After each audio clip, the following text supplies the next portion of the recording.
Major, a couple of points I want to get your take on. First, your question to Sean Spicer with regards to the potential meeting, or perhaps not, of Rex Tillerson with the Russian President Vladimir Putin. And then the sort of questions that were directed at Spicer with regards to the chemical attack in Syria, where the press secretary veered off and talked about Hitler not using chemical weapons during World War II.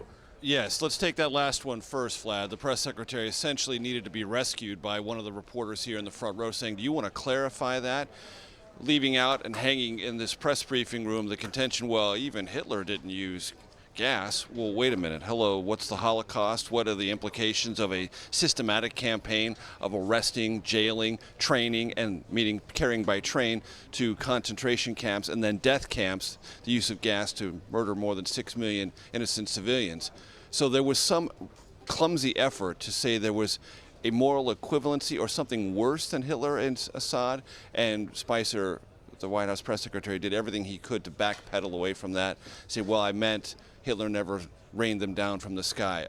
Okay, a distinction with some differentiating historical relevance, but you can't make a morally equivalent argument or one that suggests that Assad, in one instance, may be worse than Hitler, considering the entire enormity of the atrocities committed under the Hitler regime. And I've seen Sean Spicer backpedal several times in this briefing room. I've never seen him backpedal as rapidly as he did when confronted with the reality of what he was implying and trying to suggest that's not what he was driving at. He was driving at a much more specific point about a particular use of sarin gas, not the entire enormity of the atrocities carried out under Adolf Hitler. So he had to clean that one up, but he didn't do it on his own, and one of his aides didn't help him do that. It had to be done by a reporter here asking if there was a clarification. So Sean Spicer's going to have to live with that YouTube moment for a good long while. Make no mistake about it.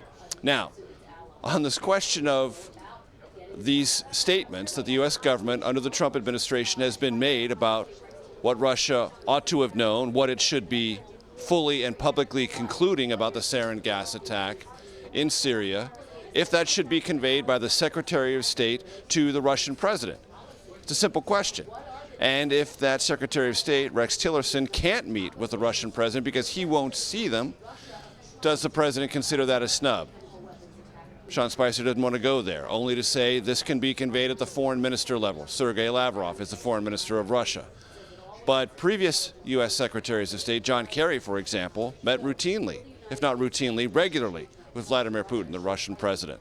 And so I was just trying to drive at what is the level of importance for this president in Tillerson seeing Putin. And if he can't convey this message, is it getting to the top of the Russian government in a way that satisfies President Trump? No answer on that.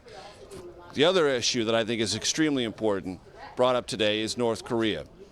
The Vinson carrier group, and that's more than one aircraft carrier. That's a great number of other complementary U.S. Navy vessels heading toward the Korean Peninsula as North Korea approaches a very significant historical day, April 15th, the day that honors Kim Il-sung, the original leader of North Korea in its post-Korean War incarnation. And there is a great deal of, if not anticipation, anxiety within the national security community that North Korea may use that anniversary, that holiday period, that period of reverence, if you will, to its original leader, as another time to take a provocative act, dealing with maybe a nuclear missile, a ballistic missile test or a nuclear weapons test, and what that might mean for this ongoing conversation and potential confrontation, not only with the United States, but with Japan and South Korea. All those issues covered today. And Major, was there any clarification from Sean Spicer about that carrier group moving towards the Korean Peninsula? If indeed North Korea does see it as a provocation, they've been very belligerent over the last couple of days, what the president is prepared to do. I know Sean Spicer frequently says, he holds his cards very close to the vest, but any indication about what the president or the administration may do if there is further provocation from North Korea? No signal on what the administration may do, but clearly Sean Spicer was very comfortable stating the obvious, which is when you move a carrier group, you are moving one of the most intimidating naval aspects of American power into a region, and it sends a signal, an unmistakable signal.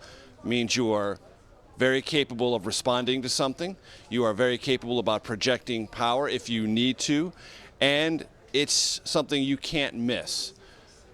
It's really not a provocation from this administration's point of view, but a way to signal the North Koreans, hey, we're moving in your direction and we're not moving with a small force. This is not necessarily designed to do anything other than to remind you of our ability to project power, to project force, and to perhaps, as Sean Spicer indicated more than once, deter you from something you might be considering doing.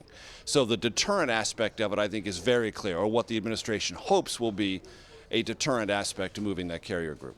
And an important clarification, Major, that strike group, according to Pacific Command, includes 2 guided missile destroyers, a Nimitz-class aircraft carrier, a guided missile cruiser, and 7,500 sailors, a very strong projection of force. Yeah, the word for that is formidable.